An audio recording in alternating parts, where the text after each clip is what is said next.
Assalamualaikum warahmatullahi wabarakatuh. Berjumpa kembali di channel ini. Salam sejahtera untuk kita semua rekan-rekan calon P3K. Kali ini saya akan menginformasikan cara optimalisasi ujian tahap 1 untuk guru honorer. Ya, nanti kita lihat mata pelajaran yang bisa kita pilih agar kiranya bisa mengikuti 3 kali ujian. Karena ujian tahap 1 merupakan peluang terbesar bagi Bapak Ibu dalam seleksi P3K di tahun ini. Terkait dengan pendaftaran untuk P3K ini, sebelumnya kita lihat dulu, ini ada surat pernyataan yang juga diminta untuk diunduh ya, yang isinya menyatakan tidak pernah dipidana, tidak pernah diberhentikan, kemudian tidak berkedudukan sebagai CPNS dan seterusnya, tidak menjadi anggota partai politik dan tidak memiliki ketergantungan narkoba. Itu adalah salah satu berkas yang juga Bapak Ibu butuhkan agar nanti bisa mengakhiri pendaftaran.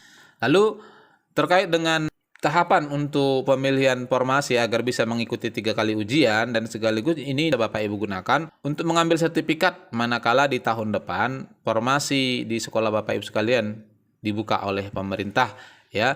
Jadi kesempatan di tahap 1 sekali lagi adalah kesempatan terbesar yang dimiliki oleh Bapak Ibu pada saat sekarang ini. Yang mana kalau kita lihat dari proses pendaftaran di akun SSC ASN, sebenarnya ya Bapak Ibu sekalian dibantu oleh aplikasi ini untuk memilih jurusan yang linear dengan jurusan Bapak Ibu. Misalnya ini adalah salah satu jurusan Teknik Informatika. Nah, pilih jabatannya di sini diberikan jurusan yang sesuai dengan jurusan yang bersangkutan. Nah, salah satunya misalnya S1 Pendidikan Biologi, linearnya adalah ahli pertama guru prakarya dan kewirausahaan. Itulah salah satu kesempatan yang bisa Bapak Ibu gunakan untuk kiranya bisa ikut pada ujian tahap 1. Apakah Bapak Ibu mengajar di tingkat SMA maupun di tingkat SMP ya. Nah, Bapak Ibu bisa pergunakan kesempatan ini dengan memilih jurusan di bawah naungan instansi ya. Ini kita akan lihat jurusan yang bisa Bapak Ibu pilih mendapatkan kesempatan pertama pada ujian P3K di tahun ini. Nah, dalam hal ini Bapak Ibu sekalian, nanti kita akan cek satu persatu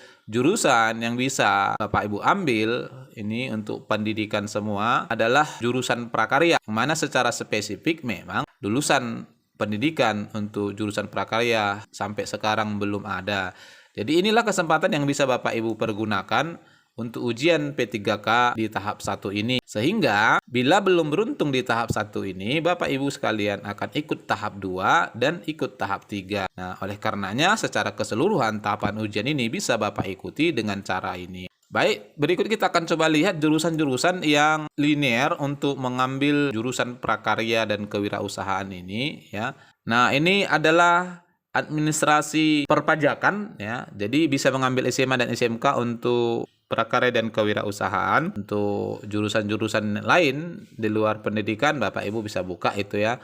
Tadi ada di awal saya sebutkan, saya buat langkah-langkahnya. Kita akan lihat ke pendidikan saja. Kita coba scroll ke bawah. Ini ada lumayan banyak sebenarnya untuk jurusan yang bisa mengambil prakarya, baik itu di tingkat SMP dan SMA. Karena dalam hal pembagian tugas Bapak Ibu sekalian, walaupun jurusan Bapak Ibu sebenarnya bukan murni prakarya, itu nanti bisa diatur oleh kepala sekolah. Nah, pertama ini misalnya pendidikan akuntansi. Nah, ini juga bisa mengambil prakarya. Jadi kalau Bapak Ibu di instansinya buka prakarya ya, di tahun ini lumayan banyak sekolah yang membuka ini karena memang belum ada guru yang khusus membidangi prakarya. Lalu kita lihat lagi jurusan yang lain yang bisa mengajar prakarya. Ini misalnya pendidikan biologi. Nah, pendidikan biologi kode sertinya ini menyesuaikan, ada 124, 190, 321, bisa mengambil mata pelajaran prakarya dan kewirausahaan untuk jenjang SMP dan SMA ya. Yang berikut ini adalah pendidikan bisnis. Nah, pendidikan bisnis juga bisa mengambil jurusan prakarya dan kewirausahaan di tingkat SMP dan SMA. Kita scroll lagi ke bawah.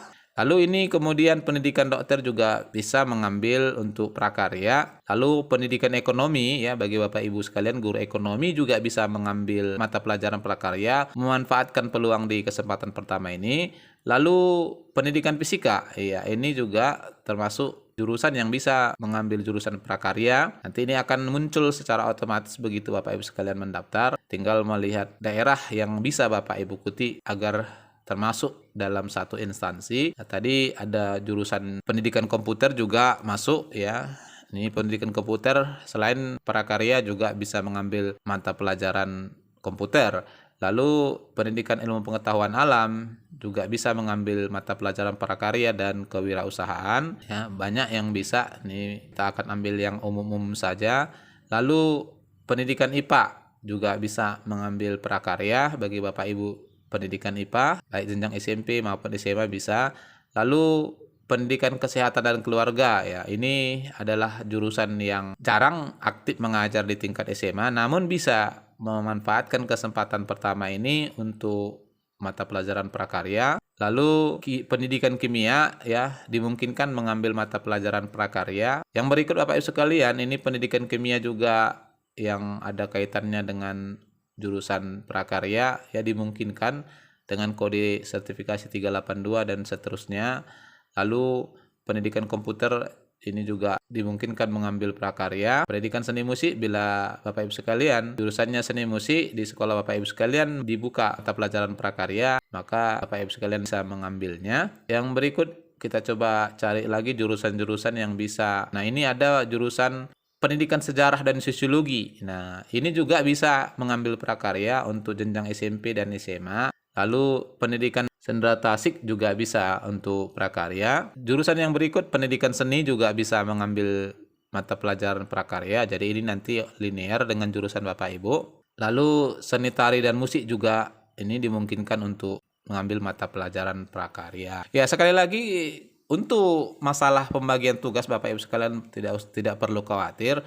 Walaupun mata pelajaran yang Bapak ambil pada kesempatan ini adalah prakarya, dalam praktek di lapangan itu bisa saja Bapak Ibu sekalian, kalau memang mata pelajaran yang Bapak Ibu ampu ya memang tidak dibuka tahun ini, sehingga kepala sekolah bisa mengalihkan Bapak Ibu sekalian mengajar jurusan Bapak Ibu, ya walaupun pada posisi ini Bapak Ibu sekalian menduduki jabatan tersebut adalah melalui mata pelajaran prakarya. Nah, itu Bapak Ibu sekalian, sekali lagi agar kiranya Bapak Ibu bisa mengikuti ujian P3K di tahap 1 yang mana peluangnya menurut saya yang paling besar, karena hanya bersaing dengan sesama guru honorer, sebaiknya dimanfaatkan dengan memilih mata pelajaran prakarya dan kewirausahaan. Semoga bermanfaat Bapak Ibu sekalian. Wassalamualaikum warahmatullahi wabarakatuh.